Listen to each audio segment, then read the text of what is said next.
नमस्कार दोस्तों, स्मार्ट जी के स्टडी 99 चैनल पर आप सभी का स्वागत है। आज की क्लास में हम पढ़ने जा रहे हैं समायोजन। इससे पहले की क्लास में हमने व्यक्तित्व की क्लासें पढ़ी थी। व्यक्तित्व के बारे में हमने जाना था कि व्यक्तित्व क्या है, व्यक्तित्व मापन की कौन कौन सी विधियां हैं, व्यक्तित्व के प्रकार कितने हैं, ये इससे पहले की क्लासों में हमने पढ़ लिया है। आज की क्लास में हम पढ़ेंगे समायोजन, क्योंकि यदि हमारा व्यक्तित्व अच्छा है तो हम कहीं भी समायोजन कर पाएंगे। क्या कर पाएंगे? हम समायोजन कर पाएंगे। समायोजन करने के लिए जरूरी क्या होता है? समायोजन करने के लिए जरूरी होता है हमारा मानसिक स्वास्थ्य। यदि हमारा मानसिक स्वास्थ्य ठीक नहीं है तो हम समायोजन नहीं कर पाएंगे। समायोजन क्या होता है? वास्तविक परिस्थिति के अनुकूल अपने आप को ढालना। जैसे मान लीजिए आप कमरे से कहीं रह रहे हैं, आप अभी तैयारी कर रहे हैं और रूम से अभी आप कहीं रह रहे हैं और आपको सहज महसूस हो रहा है, आपको अच्छा नहीं लग रहा, और फिर आप ये धारणा बना लेते हैं कि मुझे इस चीज़ से डिस्टर्ब हो रहा है, मुझे इस मंदिर की आवाज़ से डिस्टर्ब हो रहा है, या इस कौवे की आवाज़ से डिस्टर्ब हो रहा है, या फिर मुझे इस गाय की आवाज़ से डिस्टर्ब हो रहा है, मुझे ये बच्चे डिस्टर्ब कर रहे हैं। ये आप क्या कर रहे हैं? अपने आप को असमायोजित कर रहे हैं। आप वहाँ पर संतुलन नहीं बिठा पा रहे हैं, और संतुलन नहीं बिठा पा रहे हैं तो क्या क्या हो सकता है? आप तनावग्रसित हो सकते हैं, आप दबाव में आ सकते हैं ना, आप भग्नाशा के शिकार हो सकते हैं। इस प्रकार की आपकी मनोस्थितियां भी हो सकती हैं। तो समायोजन क्या है? अपने आप को एडजस्टमेंट करना। समायोजन को हिंदी अंग्रेजी में कहते हैं एडजस्टमेंट। क्या कहते हैं? एडजस्टमेंट।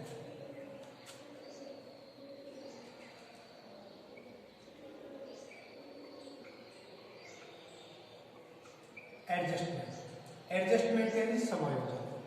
आप सही प्रकार से कहीं भी जाकर के अपने आप को व्यवस्थित कर लेते हैं तो ये क्या है? समायोजन है। और एक शब्द आता है कुसमायोजन। कुसमायोजन क्या होता है? यदि आप अपने आप को संतुलित नहीं कर पा रहे, व्यवस्थित नहीं कर पा रहे हैं, समायोजित नहीं कर पा रहे हैं, तालमेल नहीं बिठा पा रहे हैं, तो क्या हो जाएगी? कुसमायोजन हो जाएगा, मतलब आप नहीं कर पाए। तो कुसमायोजन को अंग्रेजी में कहते हैं मेल एडजस्टमेंट। क्या कहते हैं? Maladjustment. कई बार क्वेश्चन आ चुका है मेल एडजस्टमेंट, कुसमायोजन। बहुत छोटा सा क्वेश्चन है, लेकिन नहीं कर पाए तो नहीं कर पाए। आपने नहीं पढ़ा हो तो कैसे कर पाओगे? नहीं। कुसमायोजन,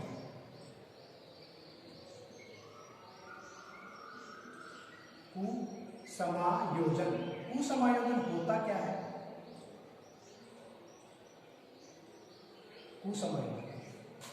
कुसमायोजन को बोलते हैं मेल एडजस्टमेंट।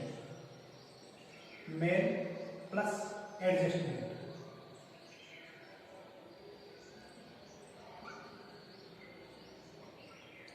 Mail adjustment.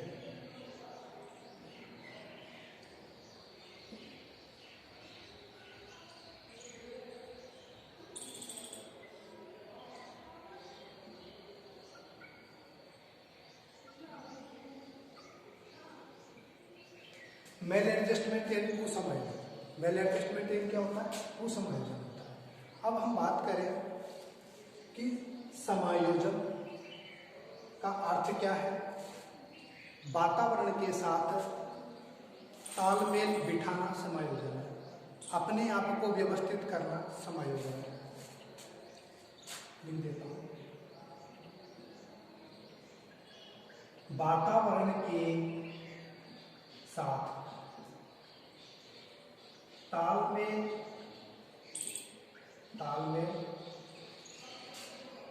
बैठाना,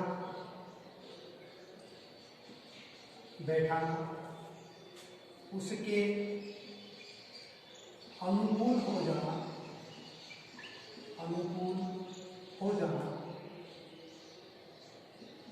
होना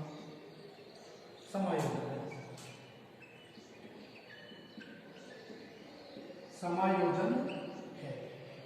अब यदि कोई व्यक्ति समायोजित नहीं हो पा रहा है, उसके कारण क्या है? उसके कारण है मनोवैज्ञानिकों के अनुसार 5 मनोरोग। कितने? 5 मनोरोग समायोजन नहीं कर पाने के कारण होते हैं।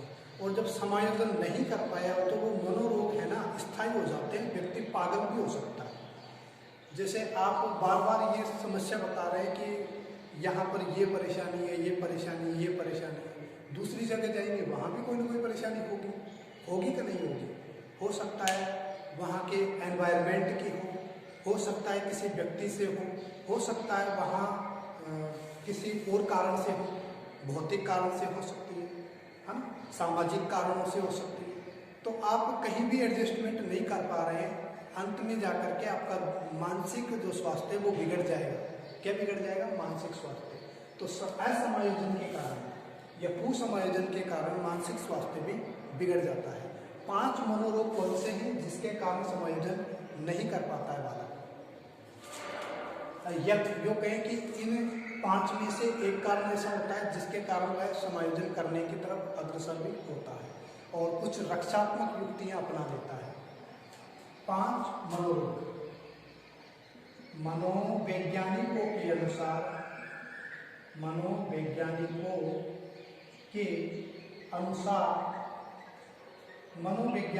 के अनुसार 5 मनोरोग,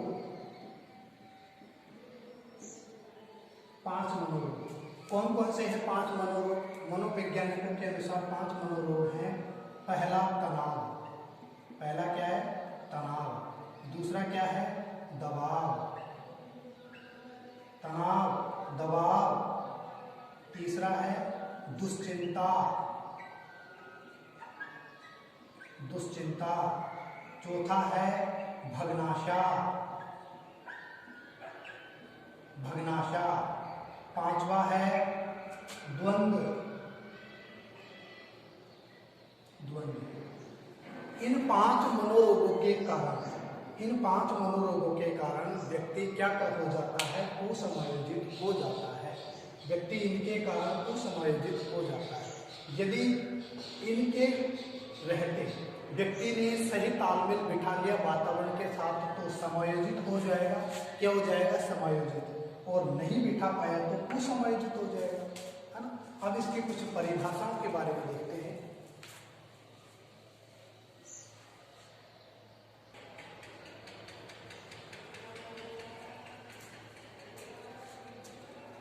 तो हम परिभाषाओं के बारे में पढ़ते हैं। समायोजन की परिभाषाएं स्किनर ने कहा है कि समायोजन एक अधिगम प्रक्रिया है। यदि हम समायोजन कर रहे हैं तो इसका मतलब हम कुछ न कुछ सीख रहे हैं। तो स्किनर ने कहा है कि समायोजन एक अधिगम प्रक्रिया है। किसने कहा था? स्किनर ने। फिर गेट्स ने कहा कि समायोजन जीवन पर्यंत चलने वाली प्रक्रिया है। समायोजन क्या है? जीवन पर्यंत। आज हम समायोजन कर रहे हैं, मरेंगे जब तक समायोजन करेंगे, जब तक जिएंगे तब तक समायोजन करेंगे। आज आप समायोजन कर रहे हैं कि आपको रोजगार चाहिए, जहां आप काम करते हैं वहां आप संतुष्ट नहीं है, फिर भी आप कर रहे हैं ना, कर रहे हैं ना समायोजन। यदि आप कहीं पढ़ रहे हैं, आपको अच्छा नहीं लग रहा, कहीं न कहीं कोई कमी है, फिर भी आप समायोजन कर रहे हैं। आप घर में रह रहे हैं, घर में कई सारी कमियां हैं, स्वयं भी समायोजन कर रहे हैं। आप समाज में रह रहे हैं, वहां भी समायोजन कर रहे हैं। तो समायोजन आप जीवन भर करेंगे। जब बूढ़े हो जाएंगे तब भी आप समायोजन करेंगे। समायोजन क्यों करेंगे? क्योंकि ये परिवार जो है ना, वो एक युद्ध का मैदान है, युद्ध का मैदान है एक तरह से। और यहाँ पर यदि आपने समायोजन नहीं किया तो भारत पाकिस्तान पता नहीं कब भिड़ जाए, कोई पता नहीं है। तो इसीलिए समायोजन वहाँ भी करना ही पड़ता है। तो जब तक जिएंगे, क्योंकि जिएंगे तो परिवार में रहेंगे, अब परिवार में रहेंगे तो समायोजन करना पड़ेगा। सही बात है ना। और समायोजन जीवन पर्यंत चलने वाली प्रक्रिया है। बोरिंग ने कहा था कि दैनिक जीवन में व्यक्ति अपनी आवश्यकताओं एवं उसके मार्ग में आने वाली बाधाओं के साथ सामंजस्य कर लेता है। वही क्या है? वही समायोजन। वही क्या है? समायोजन। अब याद रखने की छोटी सी ट्रिक है। देखिए, समायोजन अधिगम प्रक्रिया है, ये तो स्किनर ने कहा था, इसको आपको याद रखने के लिए इतनी ज़्यादा, और वैसे भी याद रह जाएगी। गेट्स वाली याद करने के लिए एक ट्रिक है कि जो गेट्स है ना, गेट्स यानी क्या होते हैं? अतिथि। गेस्ट आते हैं अपने घर पर, गेस्ट आते हैं ना, गेस्ट को क्या कहते हैं? अतिथि। और अतिथि जीवन पर्यंत आते रहेंगे। वैसे अतिथि जब तक आप हैं तब तक अतिथि आता ही रहेगा। आपने एक मूवी भी देखी होगी जिसमें अतिथि तुम कब जाओगे, अतिथि तुम कब जाओगे, एक मूवी है वो, जिसमें परवेश रावल अतिथि बनकर के आ जाते हैं और जिसके घर आते थे वो अपने भतीजे के घर आते हैं, लेकिन उन्हें ये भी पता नहीं था कि भतीजा मेरा यही है, और वो 1-2 महीने तक रुक भी जाते हैं, काफ़ी सारे झगड़े भी होते हैं उनके बीच में, और बाद में पता लगता है जाते समय कि मेरा असली भतीजा तो कि ये है। तो गेस्ट जो है वो जीवन पर्यंत आते रहेंगे, गेस्ट जीवन पर्यंत आते ही रहेंगे। बोरिंग के अनुसार जो परिभाषा आपको याद करनी है कि दैनिक जीवन में क्या है, बोरिंग आप करवाते हैं पानी निकालने के लिए, और वो नहीं निकली तो क्या हो गई, फेल हो गई, बोरिंग फेल हो गई, या दैनिक जीवन में समायोजन फेल हो गया, नहीं कर पाते तो फेल हो गए। तो हाँ, तो अपन बात करें तो तनाव क्या है। अब बात करेंगे तनाव क्या है। ये मनोवैज्ञानिक और शारीरिक दशा है, मानसिक और शारीरिक दशा है तनाव। जैसे हम टेंशन, इसको क्या कहेंगे, टेंशन कहेंगे, क्या कहेंगे इसको, टेंशन, तनाव यानी टेंशन। तो ये मानसिक और शारीरिक दशा है, या मनोवैज्ञानिक और शारीरिक दशा है तनाव। यो कहें कि संतुलन के नष्ट होने की सामान्य दशा है, संतुलन के नष्ट होने की सामान्य दशा, संतुलन के नष्ट होने की सामान्य दशा, होने की सामान्य दशा, संतुलन के नष्ट होने की सामान्य दशा। संतुलन के नष्ट होने की सामान्य दशा क्या है, तनाव है।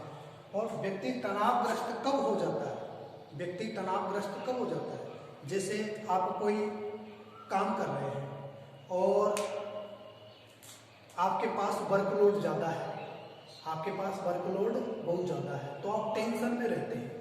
आप पारिवारिक रूप से टेंशन में रह सकते हैं, सामाजिक रूप से टेंशन में रह सकते हैं, हाँ, और हो सकता है आप कार्यस्थल पर किसी और कारण से भी टेंशन में हो। तो टेंशन के अनेक सारे कारण होते हैं, और टेंशन को मुक्ति पाने के लिए, ये टेंशन से छुटकारा पाने के लिए हम क्या करते हैं, रक्षात्मक युक्तियां अपनाते हैं।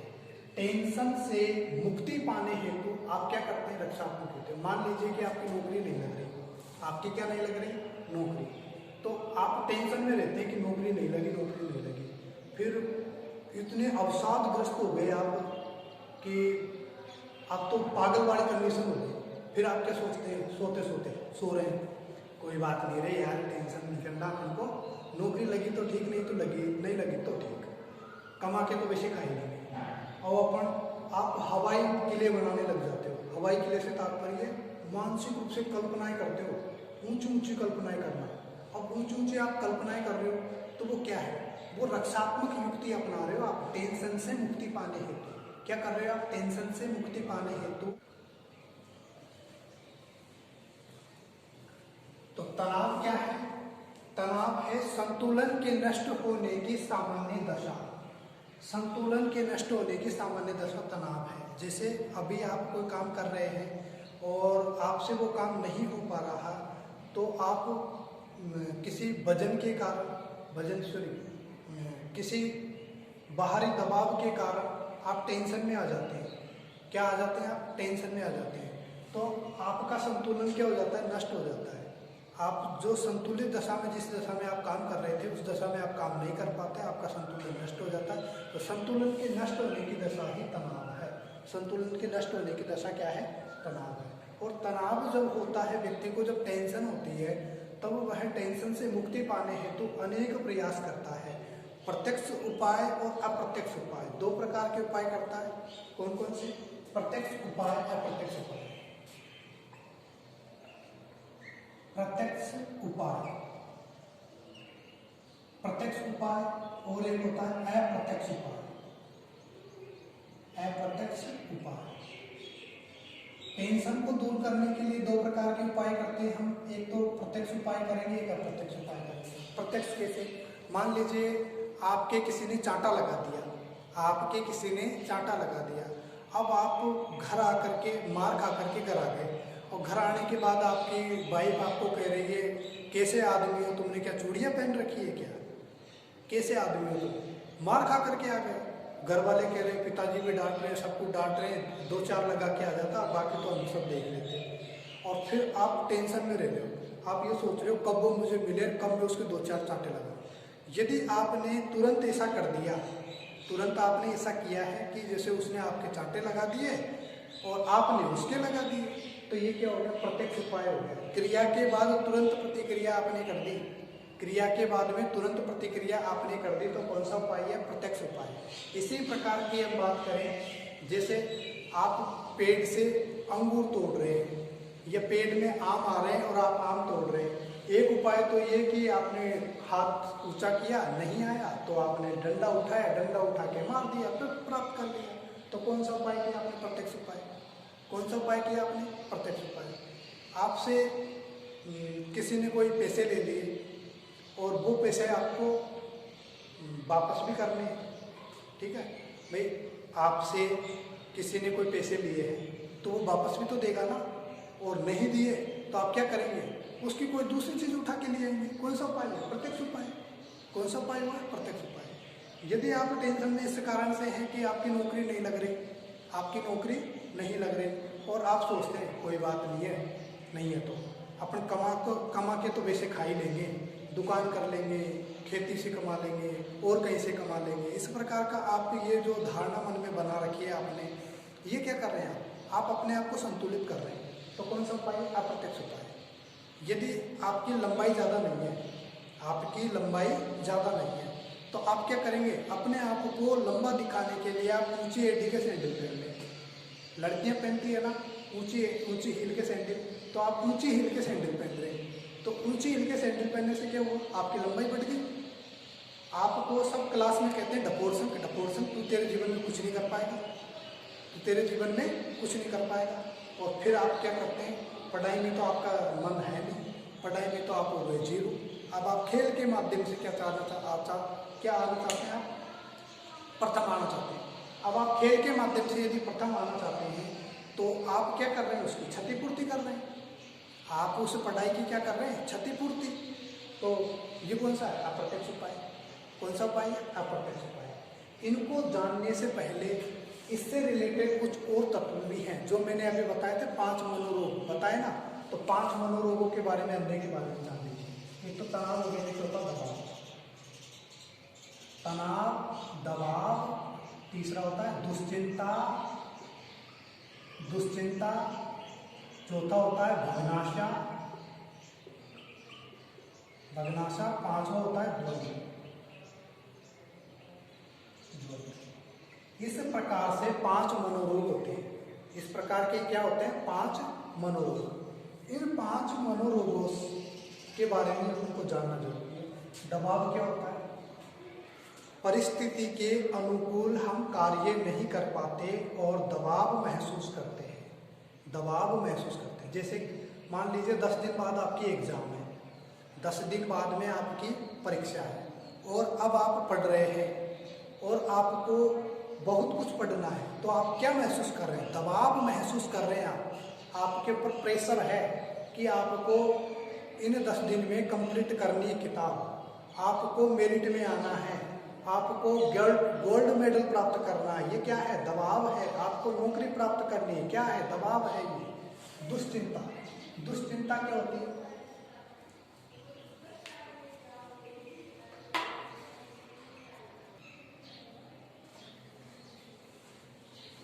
दुश्चिंता क्या है? दुश्चिंता से तात्पर्य व्यक्ति की दमित इच्छाएं, व्यक्ति की दमित इच्छाएं जब सामान्य व्यवहार में आ जाती है तो उसे दुश्चिंता कहते हैं। जैसे बुरे विचार। क्या? बुरे विचार। दमित इच्छाएं या बुरे विचार। दमित इच्छाएं या योग है बुरे विचार, बुरे विचार। बुरे विचार दुश्चिंता कहलाती है। जैसे आपका कोई परिचित व्यक्ति कहीं बाहर से आ रहा है, उसके आने का टाइम होता है 5 बजे। कितने बजे? 5 बजे। अब आप घड़ी देख रहे हैं 5 बज गए अभी आया नहीं, 5:30 हो गए अभी भी नहीं आया, फिर 6 बज गए अभी भी नहीं आया। फिर आपके ख्याल में बुरे विचार आते हैं, कहीं कोई एक्सीडेंट नहीं हो गया हो, कहीं कुछ अनहोनी ना हो गई हो। तो वो क्यों आई है वो अनहोनी की बात? क्योंकि अनहोनी से संबंधित जो वार्ता है, जो धारणा है, वो आपके दिमाग में पहले से ही है, आपके दिमाग में पहले से ही है। तो ये क्या है? दमित इच्छाएं हैं, दमित इच्छाएं कहें या फिर अपने मन में जो धारणाएं हैं वो कहें, तो वो क्या है? हमारे स्वाभाविक व्यवहार में आ जाती है, वो दुश्चिंताएं कहलाती है, हमारे बुरे विचार। भग्नाशा, भग्नाशा क्या होती है? ये भग्नाशा उस स्थिति को कहते हैं कि हम कुछ काम करना चाहते हैं लेकिन फिर करते करते भी नहीं हो रहा, करते करते भी नहीं हो रहा, तो आप क्या किसके शिकार हो गए? भग्नाशा के। जैसे मान लीजिए कि आप क्रिकेट के अच्छे खिलाड़ी हैं, आपने बॉल को उठा के मारा है, जितनी ताकत थी उतनी ताकत से आपने मारा है, जितनी ताकत थी उतनी ताकत से आपने मारा और वो बाउंड्री लाइन पर नहीं पहुंची और आप हताश होकर के बैठ गए। तो आप में जितनी शक्ति थी आपने उतना काम किया लेकिन फिर भी नहीं हुआ। उसी प्रकार से एक सैनिक क्या करता है? सैनिक के पास ताकत होती है, बंदूक होती है, हथियार होते हैं, तलवार होती है और वो दुश्मनों को मारता चला जाता है। अब सब कुछ है, ताकत है, ये जो कहें कि संसाधन पूरे हैं, तलवार भी है, बंदूक भी है, गोला बारूद भी है, सब कुछ है, लेकिन हाथों में जान नहीं है, शरीर में जान बिल्कुल भी नहीं है और आप अनाप शनाप तलवारें फिरा रहे हो और एक भी दुश्मन उससे आपसे नहीं मर पा रहा है। तो आप क्या करेंगे? क्या होगा? तो भग्नाशा के शिकार हो जाएंगे आप नहीं कर। तो भग्नाशा क्या है? भग्नाशा है तनाव और दबाव के मध्य उत्पन्न होने वाली मानसिक स्थिति भग्नाशा है। तनाव और दबाव के मध्य उत्पन्न होने वाली मानसिक स्थिति भग्नाशा है। और द्वंद्व क्या है? द्वंद्व दो स्थितियों के मध्य फंसने वाली जो स्थिति है, इधर जाऊं कि इधर जाऊं। जैसे आपके सामने 2 वैकेंसी है, एक तो फर्स्ट ग्रेड की वैकेंसी है और एक आपके सामने सेकंड ग्रेड की वैकेंसी है ना। ये जो कहें कि एक तो फर्स्ट ग्रेड की वैकेंसी हो गई और एक आरएस की वैकेंसी है। अब आप आरएस के लिए अप्लाई करें या फिर फर्स्ट ग्रेड के लिए अप्लाई करें टीचर भर्ती के लिए? तो ये आपके सामने क्या है? एक मानसिक स्थिति उत्पन्न हो गई। आपके सामने क्या स्थिति उत्पन्न हुई? एक मानसिक स्थिति, इधर जाऊँ कि इधर जाऊँ, इधर जाऊँ तो खाई, इधर जाऊँ तो कुआं। ये वाली स्थिति होती है ना। जैसे आप जंगल के रास्ते से गुजर रहे हैं, आप कहाँ से जा रहे हैं? जंगल के रास्ते से जा रहे हैं, आपको बीच में नजर आ गया शेर। क्या आ गया? ये शेर नजर आ गया आपको और शेर जैसे ही आपको दिखा, यहाँ पर ये खाई है, ये क्या है? खाई, और यहाँ आ गया शेर। अब आप यहाँ खड़े, अब इधर जाएंगे तो भी आप मरेंगे, इधर जाएंगे तो भी आप मरेंगे ना। ये क्या है? ये है द्वंद्व। ये स्थिति क्या है? द्वंद्व की स्थिति। और अब अपन बात करते हैं भग्नाशा। भग्नाशा का शिकार व्यक्ति 2 कारणों से होता है। तो भौतिक कारण से होता है और एक होता है स्वयं के शारीरिक कारण की वजह से, शारीरिक और मानसिक कारण की वजह से, भौतिक कारण की वजह से। तो भग्नाशा के 2 प्रकार हैं, भौतिक और मानसिक।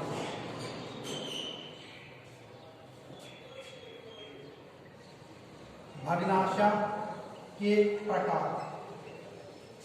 भग्नाशा के प्रकार हैं कौन कौन से?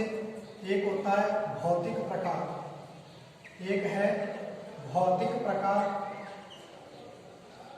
और दूसरा है शारीरिक या मानसिक प्रकार। शारीरिक या मानसिक प्रकार। शारीरिक या मानसिक प्रकार। भौतिक प्रकार में क्या आता है? संसाधन। भौतिक प्रकार में क्या आता है? संसाधन। आपके पास संसाधन नहीं है तो भी आप किसके शिकार होंगे? भग्नाशय के। जैसे आप काम करना चाहते हैं लेकिन आपके पास सुविधाएं नहीं है, आप पढ़ना चाहते हैं लेकिन किताब नहीं है, आप पढ़ना चाहते हैं लेकिन आपके पास जैसे गर्मी का ये सीजन है और कमरे के अंदर पंखा नहीं है, कूलर नहीं है, पसीने आ रहे हैं, तो आप करते हुए भी नहीं कर पा रहे हैं। 5 दिन बाद आपकी एग्जाम में आप सारे दिन भर पढ़े लेकिन फिर भी आपके नंबर नहीं आए, 0 नंबर आए, तो ये किसके शिकार होंगे? आप भग्नाशय के शिकार होंगे। तो भग्नाशय के भौतिक प्रकार हो गए। भग्नाशय के शारीरिक प्रकार, शारीरिक से तात्पर्य स्वयं की शरीर की शक्ति नहीं है, मानसिक रूप से बुद्धि नहीं है, सोचने समझने की क्षमता नहीं है, तो आप किसके शिकार होंगे? भग्नाशय के शिकार। तो भग्नाशय के 2 प्रकार हो गए, है ना, मानसिक और शारीरिक। जैसे आप युद्ध के मैदान में चले गए, कहाँ चले गए? युद्ध के मैदान में आपके पास तीर तलवार सब कुछ है लेकिन हाथों में शक्ति नहीं है, तो किसके शिकार है? शारीरिक भग्नाशय। आपके पास हाथों में तो ताकत है लेकिन आपके पास ना तो गोला है, ना बारूद है, ना तलवार है, कुछ नहीं है, तो किसके? भौतिक के। ठीक है, तो ये भग्नाशय के प्रकार। अब हम बात करते हैं कि तनाव को दूर करने हेतु जो प्रत्यक्ष और अप्रत्यक्ष उपाय हैं उनके बारे में चर्चा कर लेते हैं। तनाव को दूर करने हेतु प्रत्यक्ष उपाय में जैसे निर्णय में परिवर्तन करके निर्णय में परिवर्तन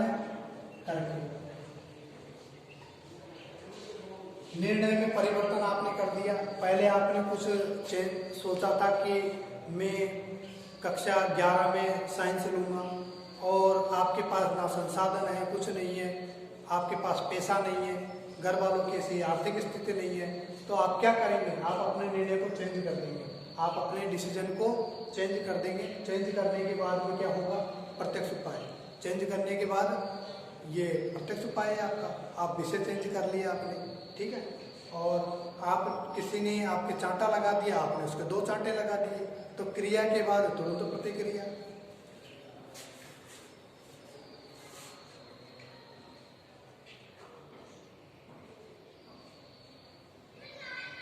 क्रिया के बाद तुरंत प्रतिक्रिया करके, क्रिया के बाद तुरंत प्रतिक्रिया करके, क्रिया के बाद तुरंत प्रतिक्रिया करके आप क्या करेंगे? प्रत्यक्ष उपाय कर लेंगे। किसी ने आपके चांटा लगा दिया, आपने 2 चांटे लगा दिए, है ना। आप विषय के डर से विषय चेंज कर लेते हैं। जैसे आप साइंस के डर से आपने आर्ट ले ली, ठीक है, तो आप क्या कर रहे हैं? प्रत्यक्ष उपाय कर रहे हैं। और अप्रत्यक्ष उपाय के अंतर्गत रक्षात्मक युक्तियां आती है। अप्रत्यक्ष उपाय के अंतर्गत युक्तियां आती है। कौन कौन सी? अप्रत्यक्ष उपाय में आता है तो प्रक्षेपण, एक तो है प्रक्षेपण, एक होता है औचित्य स्थापन,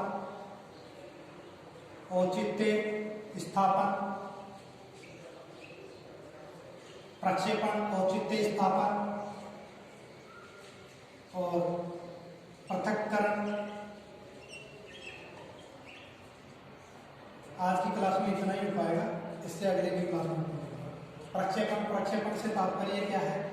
प्रक्षेपण से तात्पर्य है नाच न जाने आंगन टेढ़ा। आप नाचना चाहते हैं, ठीक है, जैसे मान लीजिए आप शादी विवाह में गए। अब शादी विवाह में आप गए तो आपके जो सगे जो मित्र हैं वो कहेंगे, पकड़ के लाएंगे आपको खींच के, अरे यार आ यार नाच यार। अब वो आप थोड़े से हाथ हिला लेंगे, हिलाने के बाद में फिर कहेंगे अरे नहीं यार, ये तो आंगन ही टेढ़ा है, ये तो फ्लोर ही टेढ़ा है, क्या करें? आपने फ्लोर को टेढ़ा बता दिया, केस को टेढ़ा बता दिया, फ्लोर को टेढ़ा बता दिया। आपने कह दिया ये तो डीजे वाला ही खराब है, गाड़ी पता नहीं ढंग के नहीं बजा रहा। तो इस प्रकार से आपने कहा और आपने क्या किया? अपना जो अवगुण है, अपना जो दोष है वो वातावरण के ऊपर डाल दिया आपने। ये क्या हो गया? प्रक्षेपण। क्या हो गया ये? प्रक्षेपण। इसी प्रकार से औचित्य स्थापन में आप क्या करते हैं? कोई रक्षात्मक युक्ति अपना लेते हैं। जैसे बिल्ली है ना, लोमड़ी क्या करती है? अंगूर के पेड़ की तरफ लूम दिए, बार बार वो उछलती है, अंगूर उसके हाथ ही नहीं आते, फिर कहते छोड़ दो रे इसको, खट्टे हैं तो क्या है ये खट्टे हैं, तो ये क्या है औचित्य स्थापना। उसी प्रकार से पृथक्करण, अलग कर लेना अपने आप को। जैसे कक्षा में आप की हाइट सबसे कम है, कक्षा में आपकी हाइट सबसे कम है, तो आप क्या करेंगे, अन्य मित्र जो है ना आपके, वो आपको चिढ़ाएंगे, अरे बोना ठिंगना, इस प्रकार से आपसे कहेंगे, फिर आप उनसे अलग हो जाओगे, आप उनसे क्या हो जाओगे।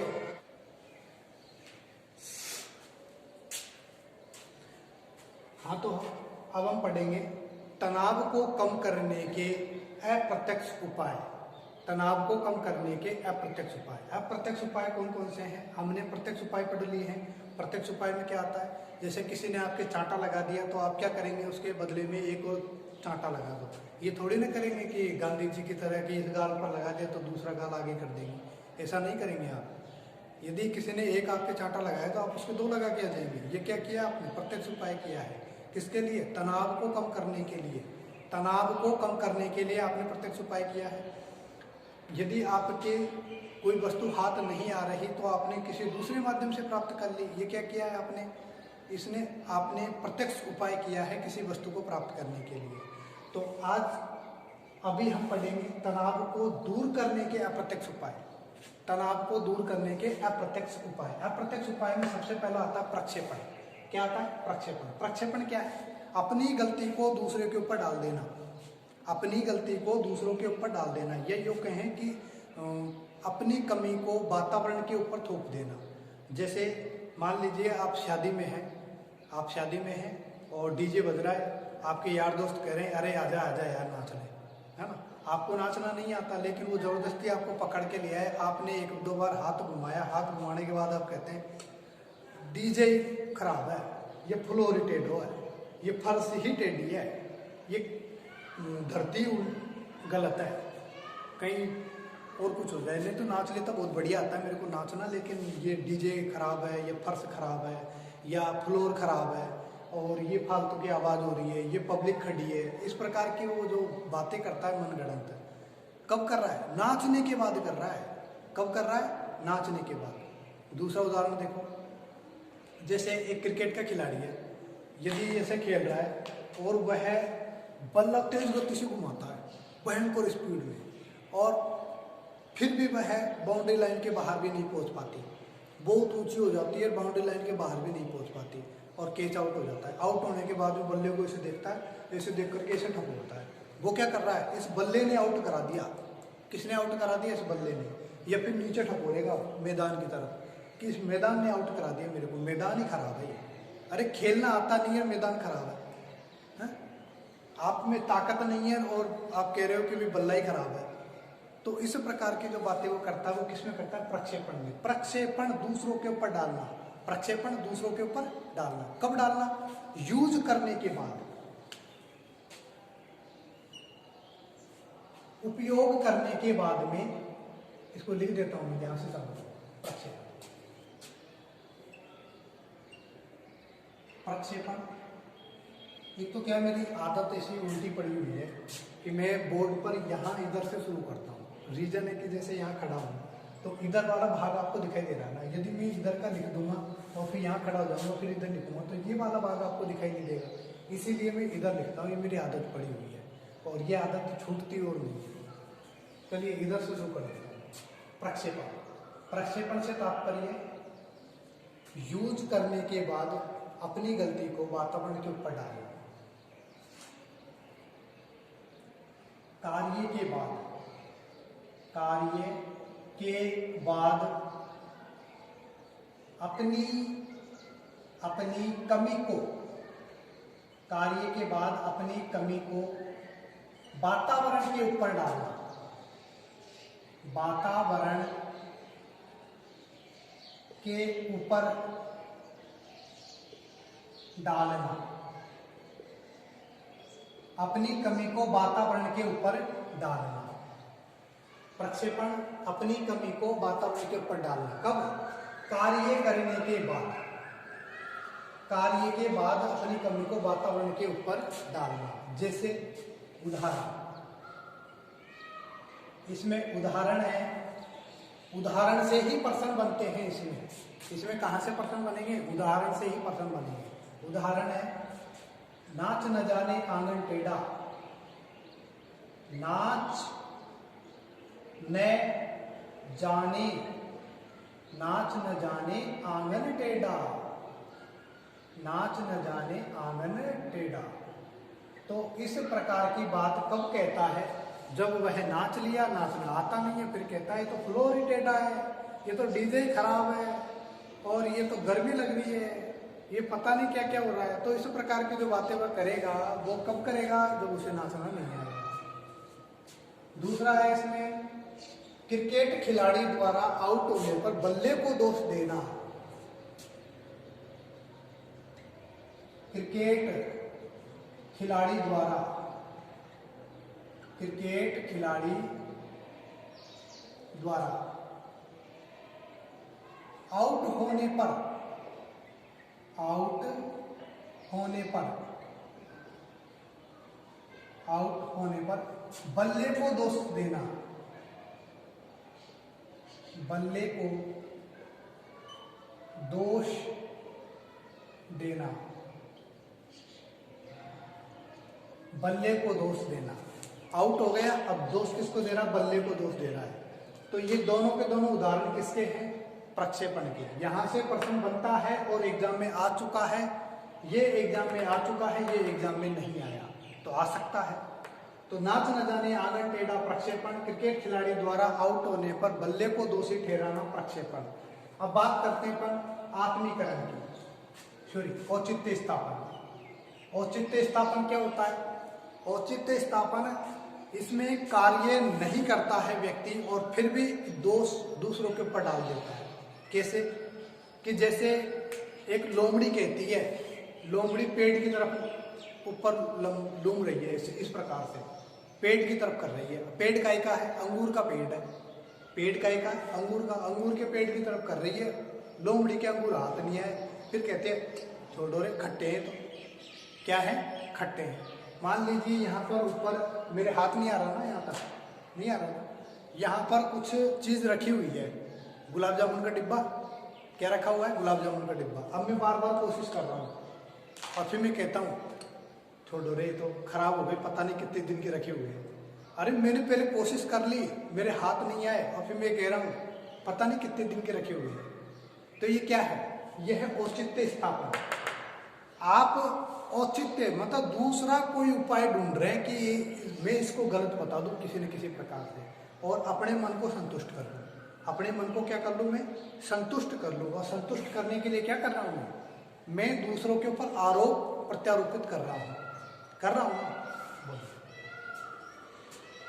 औचित्य स्थापन।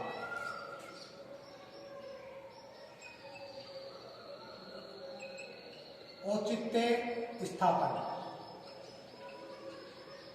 औचित्य स्थापन क्या होता है? औचित्य स्थापन में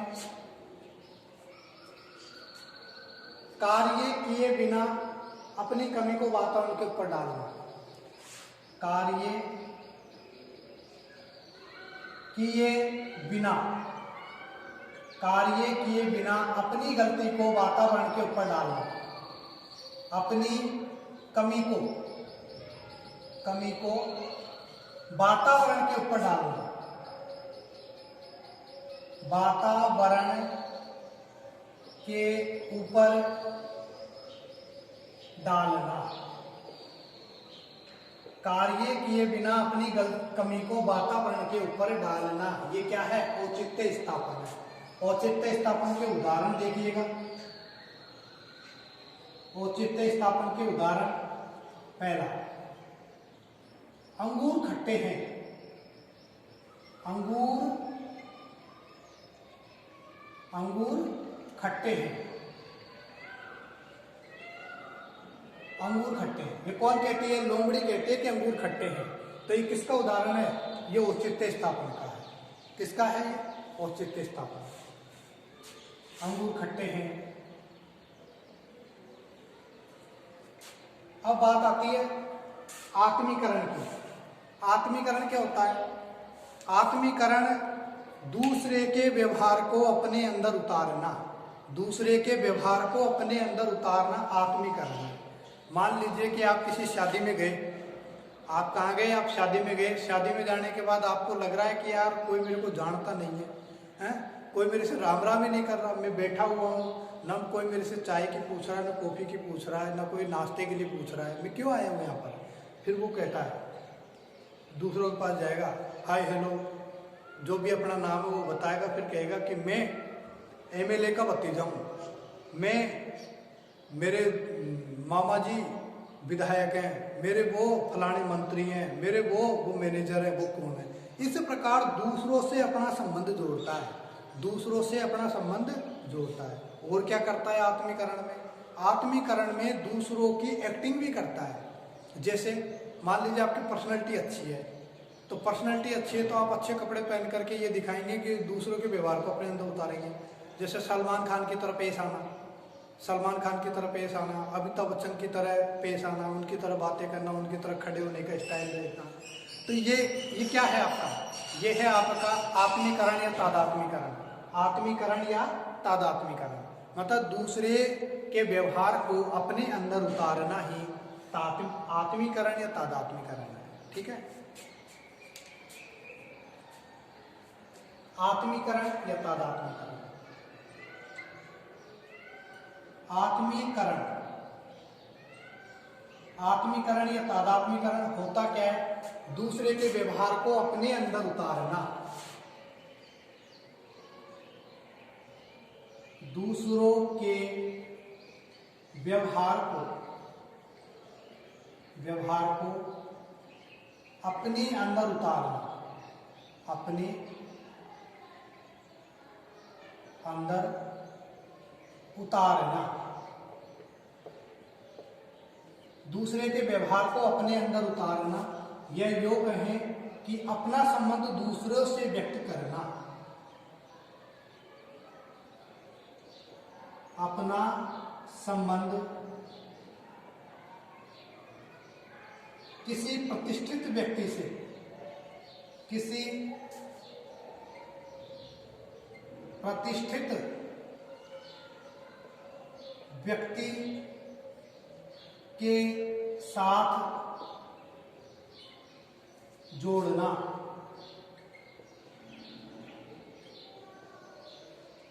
वह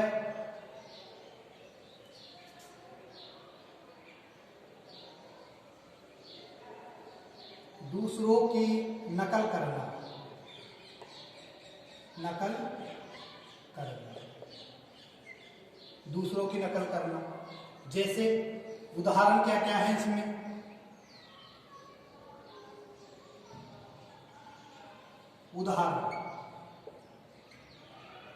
उदाहरण की मैं बात करूं, आपने देखा होगा छोटे बच्चे स्कूल से पढ़ करके आते हैं ना, पढ़ करके जब वो आते हैं तो टीचर के जो गुण हैं या टीचर का जो व्यवहार है अपने अंदर उतारने की कोशिश करते हैं।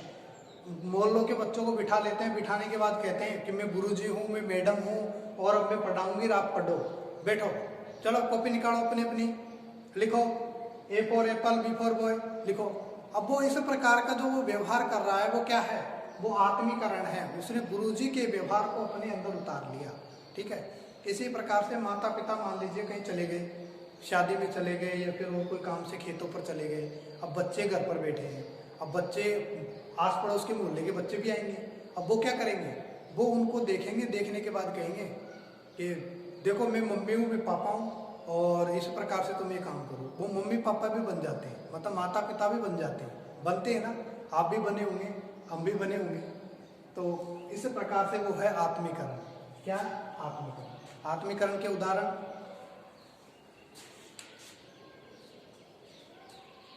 बच्चों के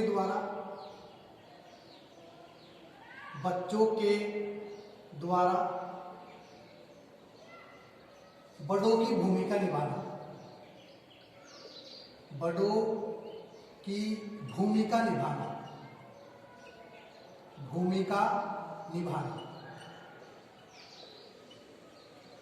बच्चों के द्वारा बड़ों की भूमिका निभाना, ये क्या है, आत्मीकरण है।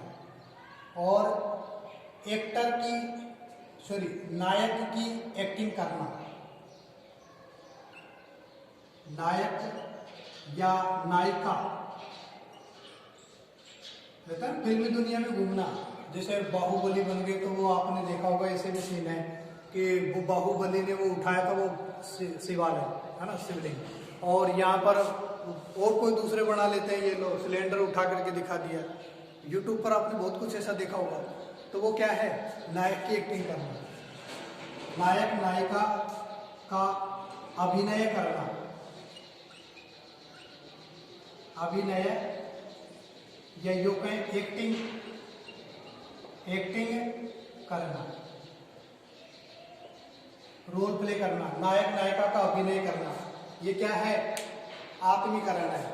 और अपना संबंध दूसरों से जोड़ना, जैसे कोई व्यक्ति कह रहा है, अब उदाहरण भी बन सकता है इसमें कि एक बालक अपना संबंध अपने प्रतिष्ठित किसी मंत्री एमएलए से जोड़ करके बता रहा है, तो यह तनाव को दूर करने का कौन सा उपाय है, अप्रत्यक्ष उपाय। अप्रत्यक्ष उपाय में भी कौन सा है, आत्मीकरण। ये यूँ कहें कि वह अपना संबंध दूसरों से बता रहा है, तो ये किसका उदाहरण है, यह है आत्मीकरण का उदाहरण है। किसका उदाहरण है, ये है आत्मीकरण का। अब आता है क्षतिपूर्ति, किसके बारे में, क्षतिपूर्ति।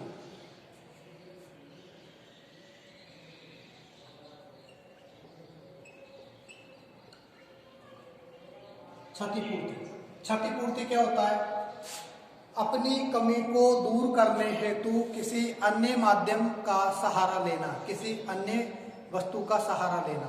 जैसे मान लीजिए आपकी हाइट कम है, ऐसी लड़कियों में आपने देखा होगा कि जिनकी हाइट कम होती है वो ऊंची हील के सैंडल पहन लेती है। जैसे हाइट मान लीजिए इतनी है, तो इतनी ऊंची हील के सैंडल भी आ रहे हैं जो कि पेंसिल नोक उनकी आती है, तो उससे इतनी बढ़ जाएगी, उसकी बढ़ेगी ना। तो इसी प्रकार से अपनी लंबाई को बढ़ाने के लिए अन्य का सहारा ले लिया। इसी प्रकार से आप देखें, जो बच्चे पढ़ाई में कमज़ोर होते हैं, जो बच्चे पढ़ाई में कमज़ोर होते हैं वो क्या करते हैं, वो अपनी श्रेष्ठता को खेल के माध्यम से भरपाई कर लेते हैं। क्या कर लेते हैं, खेल के माध्यम से भरपाई कर लेते हैं। ये जो कहते हैं कि खेल में अव्वल आ जाते हैं।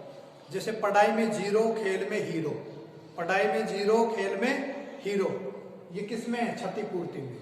अपनी कमी को दूसरों के माध्यम से भरना या किसी अन्य सहायक के माध्यम से भरना।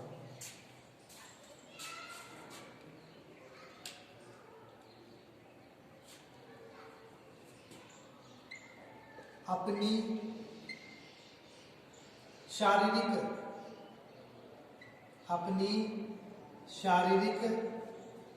व मानसिक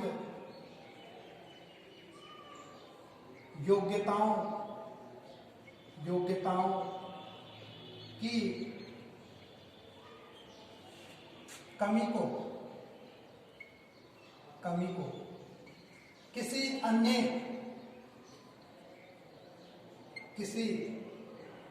अन्य साधन या सहायक के माध्यम से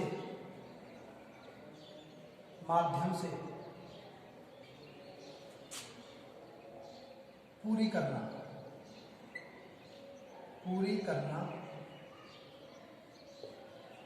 जैसे उदाहरण है इसका,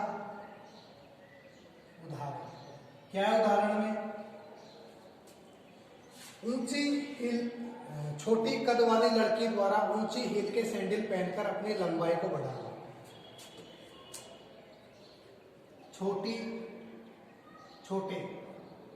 छोटे कद वाली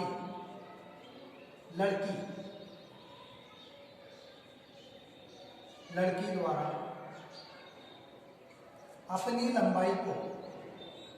अपनी लंबाई को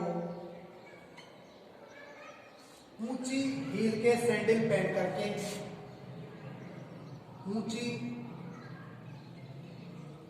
हील के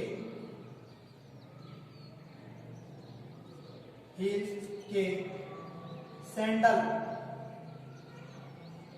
पहनकर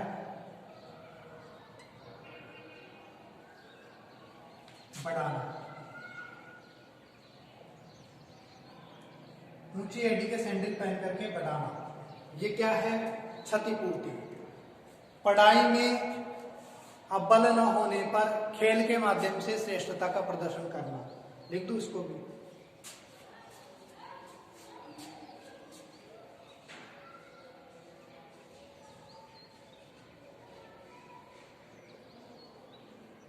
पढ़ाई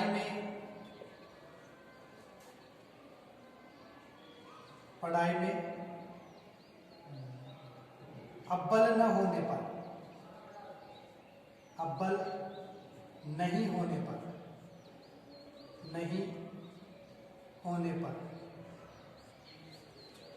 इस कमी को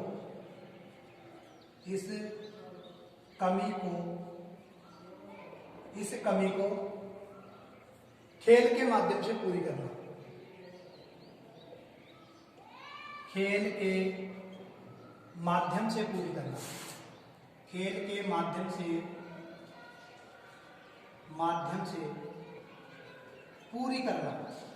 पूरी करना। खेल के माध्यम से पूरी करना। तो हमने अभी पढ़ा है प्रक्षेपण, औचित्य स्थापन, आत्मीकरण और क्षतिपूर्ति। प्रक्षेपण, नाच न जाने आंगन टेढ़ा, नाचना आता ही नहीं है और फिर भी कह रहे हैं कि ये तो नाच लेता लेकिन आंगन ही टेढ़ा है, फ्लोर ही टेढ़ा है, डीजे ही खराब है, आवाज खराब है, तो नाच न जाने आंगन टेढ़ा। क्रिकेट खिलाड़ी आउट होने पर बल्ले को दोष ठहरा देता है कि इस बल्ले ने आउट करा दे, नहीं तो 6 जाता भी तो, है ना। तो ये क्या है? प्रक्षेपण। कार्य किए बिना अपनी कमी को वातावरण के ऊपर डालना। औचित्य स्थापन, जैसे लोमड़ी कहती है कि अंगूर खट्टे हैं, ये क्या है? औचित्य स्थापन है। फिर आत्मीकरण, दूसरों के व्यवहार को अपने अंदर उतार लेना, ये क्या है? आत्मीकरण है। जैसे बच्चों के द्वारा बड़ों की भूमिका निभाना, ये निभाना है ना। नायक नायिका का अभिनय करना, एक्टिंग करना उनकी। और क्षतिपूर्ति, अपनी शारीरिक कमी को किसी अन्य माध्यम से पूरी करना। जैसे छोटे कद की लड़की है, ऊंचे एडी के सैंडल पहन करके अपनी लंबाई बढ़ा लेती है। उसी प्रकार से पढ़ाई में 0 तो खेल में हीरो, है ना। और इसमें 1-2 उदाहरण और बन जाते हैं। जैसे मान लीजिए आपने चुनाव लड़ा है एमएलए का। आपने चुनाव किसका लड़ा है? एमएलए। आप विधायक बनना चाहते हैं, ठीक है ना। आप विधायक बनना चाहते हैं, आपने एमएलए का चुनाव लड़ा है और फिर आप चुनाव हार गए। हारने के बाद आप कहते हैं बढ़िया रे यार, राजनीति गंदी है। राजनीति गंदी होती है, बढ़िया हार गए, कोई दिक्कत नहीं। तो आप ये कह करके अपने मन को संतुष्ट कर रहे हो। आपको हार का बहुत बड़ा सदमा पहुंचा है कि आप हार गए, आपको अच्छा नहीं लग रहा, लेकिन आप अपने आप को समायोजित कर रहे हैं, अपने मन को समझा रहे हैं। क्या कह रहे हैं कि राजनीति गंदी है, छोड़ो, राजनीति गंदी है, छोड़ो, ये कह करके आप। तो आत्मीकरण तक हो गया, सॉरी क्षतिपूर्ति तक हो गया। अब पढ़ रहे हैं हम पृथक्करण। पृथक्करण क्या होता है? पृथक्करण से तात्पर्य है कि अपने आप को अलग कर लेना। पृथक्करण, पलायन, विस्थापन, एक ही शब्द है तीनों। अपने आप को अलग कर लेना। किससे अलग कर लेना?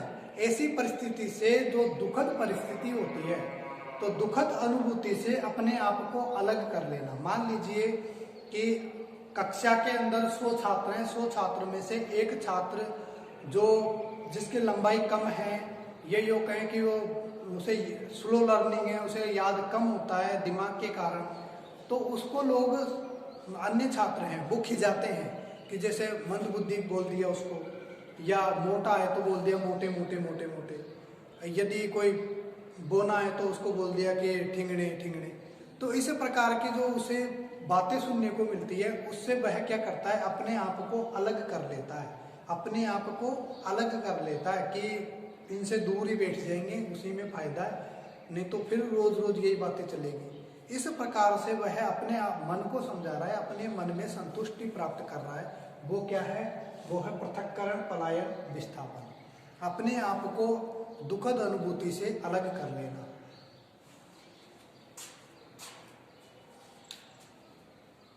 पृथक्करण,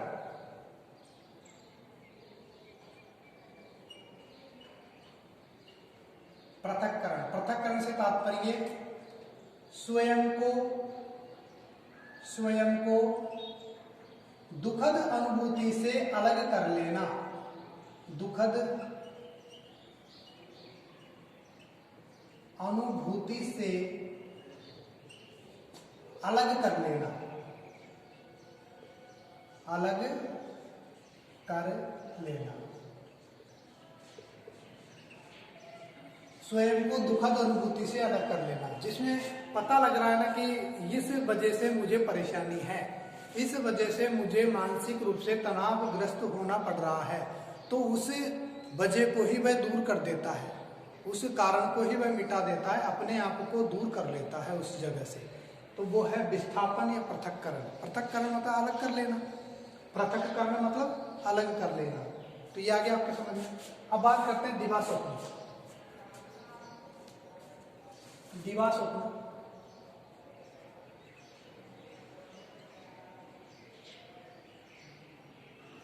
दिवास्वप्न डे ड्रीमिंग होता क्या है?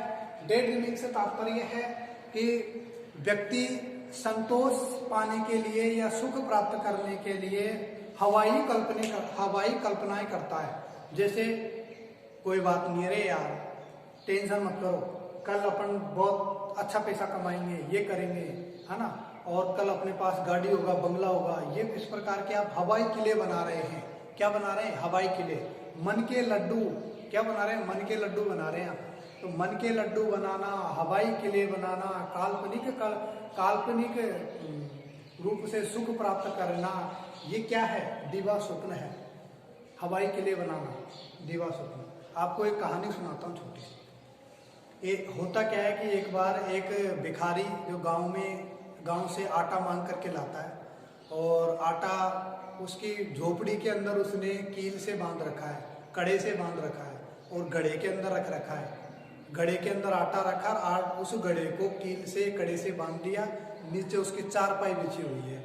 अब वो सोचता है कि ये घड़ा आज भर जाएगा, कल भर जाएगा, मैं इसको फिर बाद में बाजार में बेचूंगा, फिर मेरे पास इतना पैसा आएगा, और फिर मैं उसको पैसे से पैसा बनाऊंगा, और इतना सारा पैसा आ जाएगा मेरे पास, फिर मैं किसी को कुछ नहीं समझूंगा, कोई मेरे से कुछ कहेगा तो मैं उसके ऐसे लात मारूंगा। तो वो ऐसे लात मारता है और ऊपर लात दे देता है वो, क्योंकि पलंग के ऊपर लेटा हुआ था, ऊपर लात लगाता है तो पूरा आटा फैल गया नीचे। तो दिवास्वप्न में व्यक्ति कुछ भी कर सकता है। सोते समय सपने नहीं देखे, है ना, जागते हुए सपने देखे, और वो जागते हुए सपने दिवास्वप्न देख रहा है। हवाई किले बनाना दिवास्वप्न। काल्पनिक रूप से सुख प्राप्त करना, काल्पनिक रूप से सुख प्राप्त करना, सुख प्राप्त करना।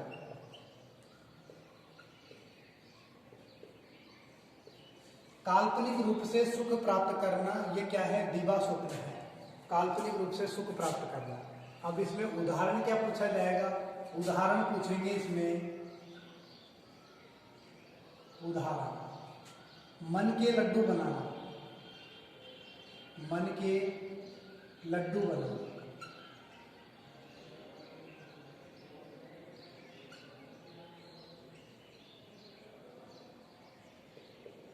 मन के लड्डू बनाना, ये क्या है? ये है दिवास्वप्न। मन के लड्डू बनाना अर्थात अपने मन ही मन में खुश होना। मन के लड्डू बना रहे हैं आप, कितने भी बनाओ कि कल मैं ये करूँगा, ऐसा करूँगा, ये होगा, वो बढ़िया होगा, वो आप इस तरह की जो बातें कर रहे हैं वो क्या है? मन के लड्डू बनाना। अब आगे अपन बात करते हैं प्रतिगमन और प्रत्यावर्तन। प्रतिगमन क्या होता है? प्रतिगमन से तात्पर्य है कि वापस पुनः स्थिति में लौटना, वापस की स्थिति में या पहले वाली स्थिति में लौटना, पहले वाली स्थिति में लौटना। कैसे? जैसे मान लीजिए कि एक घर में दो बालक हैं। एक बालक की उम्र कितनी है? एक बालक की उम्र है 10 वर्ष। एक बालक की उम्र कितनी है? 10 वर्ष। और दूसरे बालक की उम्र कितनी है? 2 वर्ष। अब माता पिता किसे ज्यादा प्यार करेंगे? 10 वर्ष वाले को करेंगे, 2 वर्ष वाले को करेंगे? ऑब्वियसली 2 वर्ष वाले को करेंगे। तो 10 वर्ष वाला सोचता है मेरे से तो कोई प्यार ही नहीं करता, मेरे को तो कोई लाड ही नहीं लड़ाता और मेरे को तो सब डांटते रहते हैं।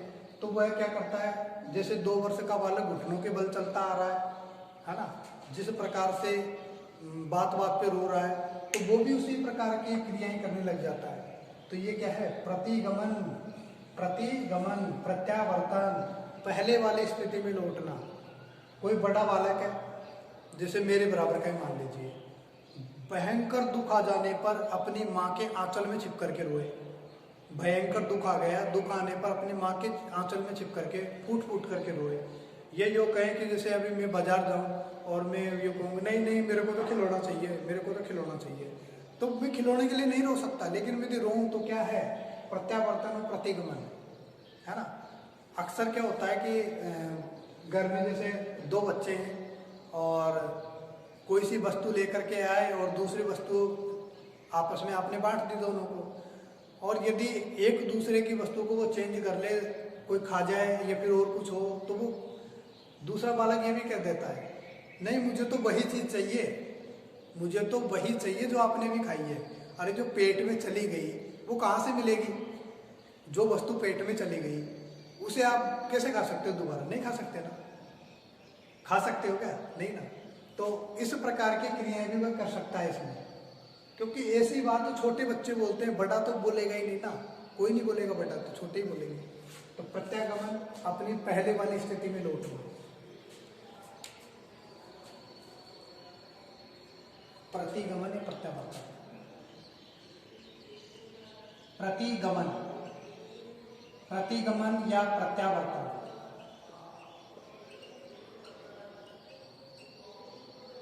प्रतिगमन या प्रत्यावर्तन क्या होता है? अपने पहले वाली स्थिति में लौटना, अपनी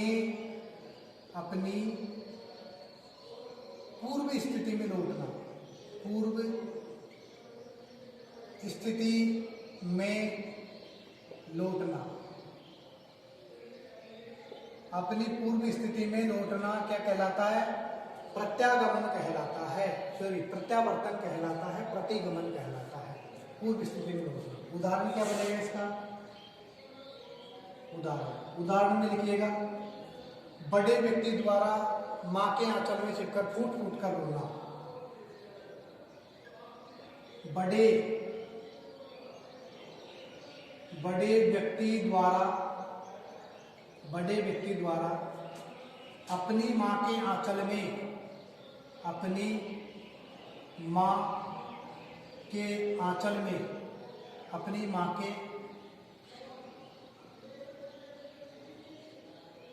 आंचल में छिपकर फूट फूट कर रोना।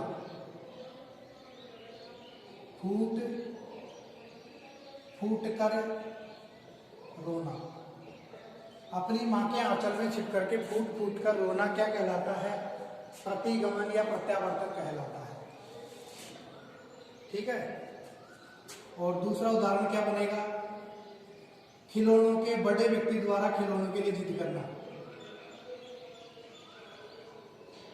खिलौनों के लिए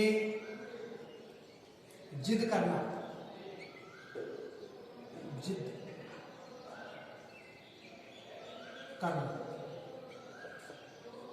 खिलौनों के लिए जिद करना किसके द्वारा? बड़े व्यक्ति के द्वारा। बड़े व्यक्ति द्वारा खिलौनों के लिए जिद करना, यह भी क्या है? प्रतिगमन या प्रत्यावर्तन है। आश्रित से तात्पर्य है अपनी समस्याओं को दूसरों के ऊपर डाल देना। जैसे आप मान लीजिए कम बुद्धिमान है, तो आप ज्यादा बुद्धिमान व्यक्ति से कहेंगे, क्या कहेंगे? अरे यार ऐसा है भाई, मेरी ये समस्या है, इसका समाधान तेरे पास है, तू ही कर।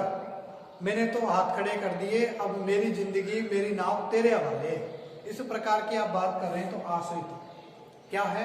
आश्रित मतलब अपनी समस्याओं का हल किसी दूसरे प्रतिष्ठित व्यक्ति या अधिक समझदार व्यक्ति से आप करवाएं तो है आश्रित। आप दूसरों के ऊपर क्या हो गए? निर्भर हो गए। खंडन, खंडन की बात करें तो जैसे वास्तविकता को, जीवन में घटित होने वाली वास्तविकता को नहीं मानकर मतलब यूँ कहें कि अस्वीकृत कर देना कि नहीं ऐसा तो हो ही नहीं सकता, ऐसा तो हो ही नहीं सकता। ऐसा उदाहरण भी है, जैसे मान लीजिए कोई बालक है, कोई मित्र है आपका और वह रोज शराब पीता है, वह रोज क्या करता है? ड्रिंक करता है और उसे गंदी लत है। तो आप उसके माता पिता से जाकर के कहेंगे कि देखो अंकल कि आपका लड़का है ना जो रोज वहाँ चौराहे पर बैठ करके ड्रिंक करता है और ऐसी ऐसी हरकत करता है। तो उसके माता पिता कहेंगे मारो छोरो तो हो ही न सके शो, मारो छोरो तो दूध में धुले हुआ कतई, हाँ हो ही न सके शो। तो ऐसा तो वो मानेंगे नहीं, वो क्या कर देंगे? आपकी बात का खंडन कर देंगे, आपकी बात का खंडन कर देंगे। मतलब यूँ कहेंगे मारो छोरो से हो ही नहीं सके, मारो छोरो तो से हो ही न सके। शोधन मार्गांतीकरण क्या होता है? शोधन या मार्गांतीकरण से तात्पर्य है, शोधन या मार्गांतीकरण कि बुरी आदत को अच्छी आदत में बदलना, बुरी आदत को अच्छी आदत में बदलना। लिख देता हूँ, बुरी आदत को अच्छी आदत में बदलना, बुरी आदत को अच्छी आदत में बदलना, अच्छी आदत में बदलना, आदत में बुरी आदत को अच्छी आदत में बदलना, ये क्या कहलाता है? शोधन या मार्गांतीकरण कहलाता है। जैसे मान लीजिए कोई लड़ाकू प्रवृत्ति का इंसान है और क्या देता है? वह दूसरों के मारा पीटी का काम करता रहता है, तो उसको आप सेना में भेज दो। मान लीजिए रोज वह झगड़ा ही कर रहा है, उसको सेना में भेज दो, दो चार को तो मारेगा ही सही, दो चार दुश्मनों को तो मारेगा ही सही, तो उसको सेना में भेज दो। तो मुक्केबाज, कोई क्रोधी बालक को मुक्केबाज बनाना या सेना भर्ती में भेजना, तो ये क्या है?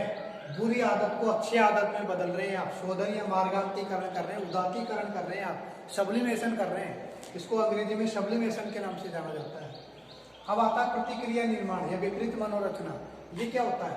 विपरीत मनोरचना प्रतिक्रिया निर्माण से तात्पर्य है कि किसी अच्छी आदत को बुरी आदत में बदल देना, अच्छी आदत को बुरी आदत में बदल देना। जैसे मान लीजिए कि आप अच्छे सोसाइटी के व्यक्ति हैं, सुबह जल्दी उठते हैं, जल्दी आपके काम पर आप चले जाते हैं और आप अपने परिवार से, अपनी पत्नी से बहुत प्रेम करते हैं, और यदि आपकी पत्नी आपको छोड़कर चली जाए, आपकी प्रेमिका आपको छोड़कर चली जाए, आपको धोखा दे दे, तो आप प्यार में क्या हो जाए? पागल हो जाए, शराबी बन गए, शराब पी करके पड़े नाले में, कोई शुद्ध बुद्ध नहीं है, क्या करे, छोड़कर चली गई, इस तरह की आप बातें कर रहे हैं। तो क्या है? प्रतिक्रिया निर्माण या विपरीत मनोरचना। मतलब अच्छी आदत बुरी आदत में बदल गई, अच्छी आदत बुरी आदत में बदल गई, तो विपरीत मनोरचना, प्रतिक्रिया निर्माण। ठीक है। और बुरी आदत अच्छी आदत में बदल रही है, शोधन या मार्गांतीकरण। जैसे मान लीजिए कि आप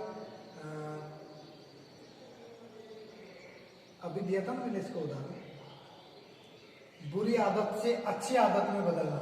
जैसे बुरी आदत क्या है? बुरी आदत है आप लड़ाकू प्रवृत्ति के हैं, मुक्केबाज हैं, आप दूसरों के साथ झगड़ा करते हैं, मारपीट करते हैं, तो आपको मुक्केबाजी का काम दे दे कि ये ले बॉक्सिंग वाला काम कर, तेरा गुस्सा भी ठंडा हो जाएगा। तो बुरी आदत से अच्छी आदत बदल गई उसकी। यह है शोधन मार्गांतीकरण। साथियों, ये क्लास आपको PDF फॉर्म में भी उपलब्ध करवाई जाएगी, जो मैं इसी क्लास के साथ में जोड़ करके आपको प्रोवाइड करवाऊंगा। तो आप यहाँ से लिख लें तो यहाँ से लिख लें, नहीं तो मैं आपको PDF फॉर्म में उपलब्ध करवाऊंगा ये क्लास में। ठीक है, तो चैनल पर बने रहें अंत तक। आज हमने समायोजन की क्लास पढ़ी है, कल हम बुद्धि पर आधारित क्लासें पढ़ेंगे। तो बुद्धि के बाद में कुछ इम्पोर्टेंट से टॉपिक्स और रहेंगे, उसके बाद हम रीट के आधार पर जो रीट में ही चलता है, केवल सेकंड ग्रेड फर्स्ट ग्रेड में नहीं है, उन टॉपिक्स पर भी हम क्लास बनाएंगे। तो आप प्लीज़ चैनल को सब्सक्राइब करें, वीडियो को लाइक एंड शेयर करें और अपने ज़्यादा से ज़्यादा दोस्तों तक आप शेयर करें ताकि उन्हें भी इस क्लास का लाभ मिल सके। Thank you.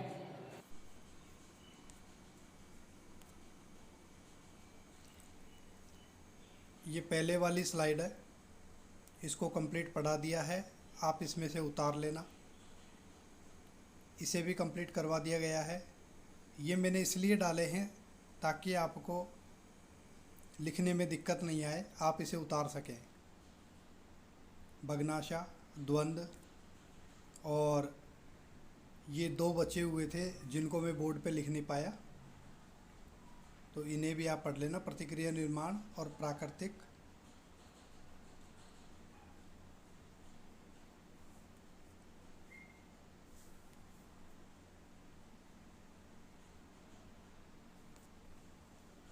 Thank you for watching.